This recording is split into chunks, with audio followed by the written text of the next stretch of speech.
मैं समझ सकता हूं कि मैं वो बात छेड़ना नहीं चाहता था, लेकिन क्या करूं, मजबूरी है। अब अध्यक्ष महोदय, अभी माननीय सदस्य लोग ये कह रहे हैं कि हमारे सदस्य नहीं है यहां पर जो हमारे साथी हैं, लेकिन अध्यक्ष महोदय मैं ये कहना चाहता हूं, ये जो बिल लाया जा रहा है, भारतीय जनता पार्टी में एक मुकाबला चल रहा है। भारतीय जनता पार्टी के अंदर मुकाबला चल रहा है कि खराब हिंदू कौन बड़ा है। और ये बात अध्यक्ष महोदय मैं ऐसे ही नहीं कह रहा हूं। जो पार्टी ये कहती हो कि दुनिया की सबसे बड़ी पार्टी है, अध्यक्ष महोदय वो अपना राष्ट्रीय अध्यक्ष नहीं चुन पाए अभी तक।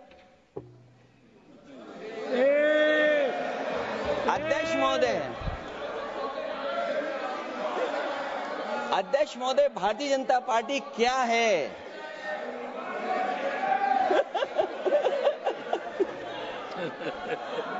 जी, मैं अखिलेश जी ने बहुत हंसते हंसते कहा है, इसको हंसते हंसते जवाब देना। इस सामने जितनी पार्टियां हैं उनका राष्ट्रीय अध्यक्ष उन 5 लोगों को ही चुनना है परिवार के।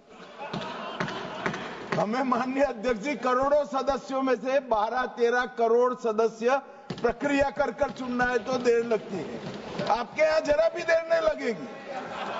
मैं कह देता हूं अभी 25 साल तक आप अध्यक्ष हो जाओ, नहीं बदल सकता। अध्यक्ष महोदय, क्योंकि जो बात निकल के आई है वो मैं फिर आगे बढ़ा दूं। अध्यक्ष महोदय, जो बात सोशल मीडिया या और जगह गुपचुप हो रही है, कहीं ऐसा तो नहीं था कि अभी कुछ दिन पहले यात्रा जो हुई है वो कहीं 75 वर्ष की एक्सटेंशन वाली यात्रा तो नहीं थी? अध्यक्ष महोदय, ये जो इस बार जो वक्फ बिल आया है, नाकामी का पर्दा इस बार है वक्फ बिल। और नाकामी कोई एक आध नहीं है, मैं कई नाकामियां बता सकता हूं। अभी मैं माननीय सदस्यों को सुन रहा था, वो पुराने कई बिल उनके बारे में चर्चा कर रहे थे कि कितने प्रोग्रेसिव बिल लेकर के आए हैं। मुझे याद है मैं उत्तर प्रदेश में उस समय था और मुझे लगा कि शायद इनकी वो बात ठीक होगी। एक ये बहुत तैयारी के साथ फैसला लेकर के आए थे और फैसला ये लिया था आधी रात के, आज के बाद नोट नहीं चलेंगे, नोट बंद हो जाएंगे। अध्यक्ष महोदय, उस नोटबंदी नाकामी के बारे में भी तो चर्चा हो जाए कि अभी भी न जाने कितनी जगह पर कितना रुपया निकला जा रहा है, कितना निकल करके आ रहा है। केवल नाकामी नोटबंदी की नहीं, नाकामी बेरोजगारी की भी है, नाकामी महंगाई की भी है, नाकामी किसान की आय दोगुनी नहीं कर पाए वो भी इनकी नाकामी है। मुझे याद है एक माननीय मंत्री जी पूरे देश की नदियों के बारे में बीओडी बता रहे थे, लेकिन माननीय मंत्री जी ये भूल गए कि उनके शहर में, उनके क्षेत्र की जो नदी है उसकी बीओडी क्या है। गंगा क्या साफ हो गई? यमुना क्या साफ हो गई? स्मार्ट सिटी क्या बन गई? क्या गोद लिए हुए गांव इन्होंने गोद से उतार दिए? उनकी क्या दुर्दशा है? इसलिए मैं कहना चाहता हूं, ये नाकामी का पर्दा इस बार वक्फ बिल बना है। और सबसे बड़ी बात तो यह है कि जिसके लिए फैसला होना है उसकी बात को अहमियत न देना भी नाइंसाफी है। अध्यक्ष महोदय, नाकामी केवल यहां तक नहीं है। और भारतीय जनता पार्टी क्या है, मैं केवल एक पुरानी घटना याद करता हूं। एक बार फैजाबाद अयोध्या में एक कार्यक्रम था, उसमें बड़ी तैयारी की गई थी और तैयारी के साथ कलाकार मुंबई से बुलाए गए थे। हो सकता है वो सहमति दिल्ली से ना रही हो, केवल लखनऊ की सहमति से हो रहा हो कार्यक्रम। और जब कार्यक्रम की पूरी तैयारी हो गई, भगवान श्री राम बनकर के कोई आ गया, लक्ष्मण बनकर के कोई आ गया, मां सीता भी बनकर के कोई आ गया, हनुमान जी, और भगवान हनुमान भी बनकर के कोई आ गया। लेकिन जब लखनऊ से वो हेलीकॉप्टर उड़ा और अयोध्या पहुंचा तो सब लोग थे, लेकिन उसमें हनुमान नहीं थे। अध्यक्ष महोदय, मैं भारतीय जनता पार्टी के लोगों से कहूंगा कि जानकारी करिए कि आखिरकार भगवान श्री राम थे, लक्ष्मण थे, सीता थी, लेकिन हनुमान क्यों नहीं थे? हनुमान इसलिए नहीं थे, शायद उनकी जात या धर्म कुछ और था। अध्यक्ष महोदय, ये देश मिली जुली संस्कृति से चला है। कुछ हमने सीखा, कुछ उन्होंने सिखाया। और जो लोग ये कहते हैं कि हम सबको बराबरी का हक देते हैं, अभी कुछ दिन पहले ईद निकली है अध्यक्ष महोदय, वो परंपरा रही है, न केवल मैं जाता हूं बल्कि कोई दल का नेता ऐसा नहीं न जाता हो उस कार्यक्रम में शामिल होने। भारतीय जनता पार्टी के जो मुख्यमंत्री, उप मुख्यमंत्री, वो भी जाते हैं, उप मुख्यमंत्री, सभी धर्मों के नेता आते हैं। लेकिन पता नहीं इस बार क्या साजिश थी, षड्यंत्र था कि वहां पर कुछ पाबंदी लगी हुई थी। अगर किसी कारण पाबंदी लगी हुई थी तो बात समझ में आती है, लेकिन जब जानकारी हुई है, किसी को नहीं पता था कि पाबंदी क्यों लगी है कि आप नहीं जा सकते वहां पर कार्यक्रम में शामिल होने। क्या यही भारत है, यही संविधान हमें रास्ता दिखाता है? अध्यक्ष महोदय, मंत्री जी बताएं हमें, वो खुद भी माइनॉरिटी हैं, भगवान बुद्ध के रास्ते पे चलते हैं। भगवान बुद्ध का रास्ता दूसरा है। हम आपको अपना मानते हैं तब भी जब आप हमारे बहुत सारे ग्रंथों को नहीं मानते, तब भी हम आपको अपना मानते हैं। आप हमारे पुराणों को नहीं मानते हैं, आप हमारे उपनिषदों को नहीं मानते हैं। लेकिन सोचिए, हम हिंदू वो लोग हैं जो आपको स्वीकार करते हैं और गले लगा करके चलते हैं। अब मैं दूसरे धर्म पे नहीं जाऊंगा, कोई नाराज हो सकता है। मैं दूसरे धर्म के बारे में नहीं जा सकता, मैं केवल यही बताता हूं। और मैं उत्तर प्रदेश में अध्यक्ष जी जहां से आता हूं, मैं अपमान नहीं कर रहा हूं, मैं सच बोल रहा हूं। और ये बिहार के चुनाव में जो आप कह रहे हैं कि महिलाओं को 2 मेंबर बना दिया, इस बार मैं भी देखूंगा आगे भारतीय जनता पार्टी कितनी महिला लोगों को टिकट देंगे वहां पर।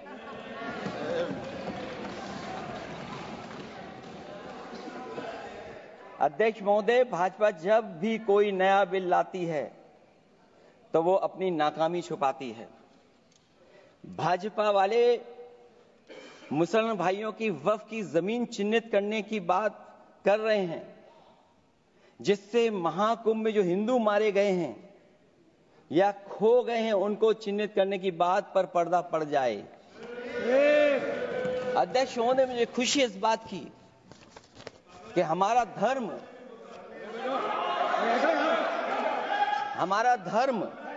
अध्यक्ष महोदय, नहीं कुछ कहना चाहते हैं। नहीं प्लीज, तुमको अलाउ नहीं किया। अध्यक्ष महोदय, कुंभ में आस्था सबकी है, कोई ऐसा नहीं जिसकी आस्था ना हो। और कुंभ कोई पहली बार नहीं हो रहा था। ये भारतीय जनता पार्टी के लोगों ने ऐसा प्रचार किया कि 144 वर्षों के बाद पहली बार महाकुंभ होने जा रहा है, और लोग निकल पड़े। सरकार ने कहा कि हमारी तैयारी 100 करोड़ की है।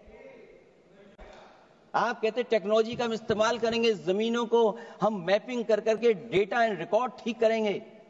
अध्यक्ष महोदय, ये बताएं कि वो 30 लोग कौन थे, उनके नाम क्या थे जिनकी जान चली गई? न केवल जान जाने वालों की, बल्कि अध्यक्ष महोदय ये सरकार बताए कि जो लगभग 1000 हिंदू खो गए हैं, जो अभी तक नहीं मिले, जो अभी तक नहीं खोज पाए हैं, वो 1000 हिंदू की सूची कहां है? और फिर धर्म कारोबार की बात है, जो ये लोग गोली। अध्यक्ष महोदय, मैं कार सेवक वाली बात इसलिए नहीं छेड़ना चाहता हूं। अध्यक्ष महोदय, ये शायद माननीय सदस्य जानते नहीं कुछ सच्चाई नहीं जानते। अध्यक्ष महोदय, ये संविधान की वजह से, संविधान को बचाने के लिए, हिंदू एकता को बचाने के लिए कुछ फैसले लिए गए, लेकिन एफआईआर हम लोगों पे नहीं लिखी गई थी। एफआईआर उन पे लिखी गई थी जो बेचारे तैयार हो गए थे सुबह, लेकिन पता नहीं कहां से फोन आया था, कहा था कि अब तैयार तो हो गए हो लेकिन आप शिलान्यास में नहीं आ सकते। बहुत सही। इसलिए बात को इधर से उधर नहीं में ले जाना चाहता। अखिलेश जी जरा वक्त पे भी आ जाओ। अच्छा, वक्त पे आ रहा हूं। नहीं, वक्त पे अध्यक्ष इसलिए आ रहा हूं क्योंकि वक्त समझने के लिए भारतीय जनता पार्टी की सोच क्या है। और ये अध्यक्ष महोदय जब ये कह रहे हैं कि इससे कारोबार होगा, अध्यक्ष महोदय, धर्म की चीजों से कारोबार नहीं हो सकता। हमारे उत्तर प्रदेश के मुख्यमंत्री जी ने भी कहा कि कारोबार होगा। वो 30 की गिनती में उलझे हुए हैं, जैसे 30 मार खाए वो। उनसे पूछा कि जान कितनी गई, वो 30। उनसे पूछा कि कारोबार कितने का होगा, 30 गुणा 10,000 करोड़। सोचिए, कुंभ हमारा क्या कारोबार की जगह है? और फिर उसका कौन नापेगा, कैसे नालाएगा? और फिर हमारे माननीय मंत्री जी कह रहे हैं कि जमीन, चाहे वो रेलवे की हो, चाहे वो डिफेंस की हो, वो भारत की जमीन है। मैं भी स्वीकार करता हूं कि रेलवे की जमीन भी भारत की है, डिफेंस की भी जमीन भारत की है। क्या डिफेंस की जमीन नहीं बेची जा रही मंत्री जी? अध्यक्ष महोदय, क्या रेलवे की जमीनें नहीं बेची जा रही हैं? अध्यक्ष महोदय, केवल यहां तक नहीं, कितना हस्तक्षेप होता है।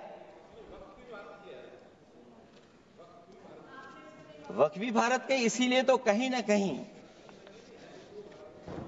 वक्फ की जमीन से, अध्यक्ष महोदय, माननीय मंत्री जी बताएं, और मुझे उम्मीद है कि जब जवाब देंगे तो बताएंगे कि वक्फ की जमीन से बड़ा मुद्दा वो जमीन है जिस पर चीन ने अपने गांव बसा लिए हैं, लेकिन कोई बाहरी खतरे पर सवाल बवाल न करे, इसलिए ये बिल लाया जा रहा है।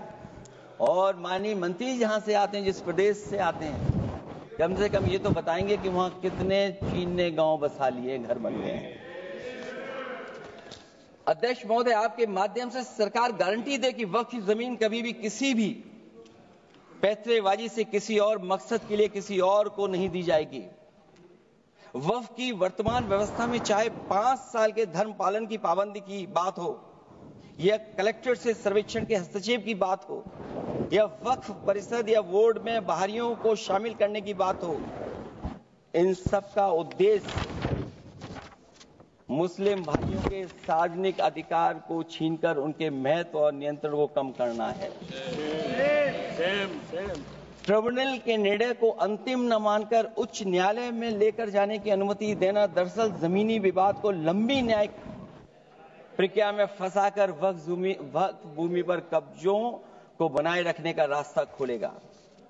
सबसे बड़ी बात यह कि वक्फ बिल के पीछे की न तो नीति सही है, न नियत। ये देश के करोड़ों लोगों से उनके घर दुकान छीनने की भी साजिश है। भाजपा एक अलोकतांत्रिक पार्टी है, वो असहमति को अपनी शक्ति मानती है। जब देश के अधिकांश राजनीतिक दल वक्फ बिल के खिलाफ हैं, तो उसे लाने की जरूरत क्या है, जो जिद क्यों कर रहे हैं सरकार? वक्फ बिल का लाना भाजपा की सियासी हट है। वक्फ बिल भाजपा की सांप्रदायिक राजनीति का नया रूप है। वो तो आपको काटेगा, और इसलिए काटेगा कि अध्यक्ष महोदय बाहर ये लिखते हैं सत्यमेव जयते, बाहर है लिखते सत्यमेव जयते, भाजपाई अंदर असत्य बात कहते। भाजपा वक्फ बिल लाकर अपने उन समर्थकों का तुष्टीकरण करना चाहती है जो भाजपा की आर्थिक नीति, महंगाई, बेरोजगारी, बेकारी और चौपट अर्थव्यवस्था से उसे छटक गए हैं। क्योंकि अध्यक्ष महोदय, जब से वोट में गिरावट आई है, और खासकर उत्तर प्रदेश में भी, तब से भारतीय जनता पार्टी की कोशिश है कि अपना वोट कैसे संभाला जाए। ये बोर्ड को संभालने के लिए बिल लाया गया है। भाजपा का लक्ष्य वक्फ की जमीनों पर है। इन जमीनों का नियंत्रण अपने हाथ में लेकर इन जमीनों को पिछले दरवाजे से अपने लोगों के हाथों में दे देना चाहती है। भाजपा चाहती है कि वक्फ बिल लाने से मुस्लिम समुदाय को लगे कि उन पर हक को मारा जा रहा है, वो उद्वेलित हों और भाजपा को ध्रुवीकरण की राजनीति करने का मौका मिल सके। क्योंकि अध्यक्ष महोदय, भाजपा का लक्ष्य यह है कि ध्रुवीकरण हो, क्योंकि वो जानते हैं कि ध्रुवीकरण जितना होगा उससे वो लाभ उठाने में आगे रहेंगे। तो ये वक्फ बिल जो लाया जा रहा है वो अपनी वोट बैंक को संभालने के लिए और समाज को बांट करके ध्रुवीकरण करके राजनीतिक लाभ लेने के लिए लाया जा रहा है। और अगर इसके लिए नहीं लाया होता तो पहले से जो जितने फैसले लिए सरकार ने, क्या उससे देश और प्रदेश में कोई बड़ा बदलाव आ गया है? अगर स्मार्ट सिटी का बात करें तो कितनी स्मार्ट सिटी बन गई है आपकी? आपके नोटबंदी की वजह से न जाने कितना रुपया कहां निकल रहा है। और डर तो ये लगता है कहीं भाजपा वाले दूसरों के पैसा रख करके न पकड़वा दें। वक्फ बिल के आने से पूरी दुनिया में एक गलत संदेश भी जाएगा। इससे देश की सेकुलर इमेज को बहुत धक्का लगेगा। वक्फ बिल भाजपा की नफरत की राजनीति का एक और अध्याय है। मैं अंत में कहना चाहता हूं कि अभी तो आपने साथी संभाल लिए हैं, एक साथी तो मुझे दिखाई नहीं दे रहा है। और हमारे जिनका हमने सम्मान किया, हमें कहां ले गए आप? और हमें यहां छोड़ गए आप, हमें छोड़ गए। हमें देखिए सभापति महोदय देखिए राजनीति क्या है। हमने आपका हाथ पकड़ा और हम यहां आ गए और आप हमारा हाथ छुड़ा करके वहां चले गए। इसलिए देखिएगा कब हमारा इनका हाथ मिल जाए। और मैं अध्यक्ष सभापति महोदय ये कहना चाहता हूं कि वक्फ बिल भाजपा के लिए वाटरलू साबित होगा, क्योंकि ऊपर से तो हाँ हाँ कह रहे हैं, लेकिन अंदर ही अंदर बहुत सारे साथी सहमत नहीं है। मैं अंत में इतना ही कहना चाहता हूं कि ये वक्फ बिल जो लेकर के आए, कोई उम्मीद लेकर के नहीं आ रहा है। ये सोची समझी रणनीति का हिस्सा है, क्योंकि इनका जो बोर्ड बिखर गया है, ये मुस्लिम में भी बंटवारा चाहते हैं। मुस्लिम इस्लाम धर्म में कहीं बंटवारा नजर नहीं आता है, लेकिन इनकी कोशिश है कि इस बिल के माध्यम से हम मुस्लिम भाईचारा में भी बंटवारा करते हैं। बंटवारा तो पीडीए करेगा। अभी देखिएगा सभापति महोदय, हमारे एक सदस्य कह रहे थे कि चुनाव बहुत अच्छा होता है। इनसे बेहतर किसने चुनाव देखा होगा? चलिए धन्यवाद। वोट ही नहीं डालने दिया। सभापति महोदय, मैं धन्यवाद देता हूं। मैं और अपने दल और साथियों के साथ कहता हूं कि समाजवादी पार्टी जिनका विरोध करती है, वोट पड़ेगा तो हम इसके खिलाफ वोट डालने जा रहे हैं।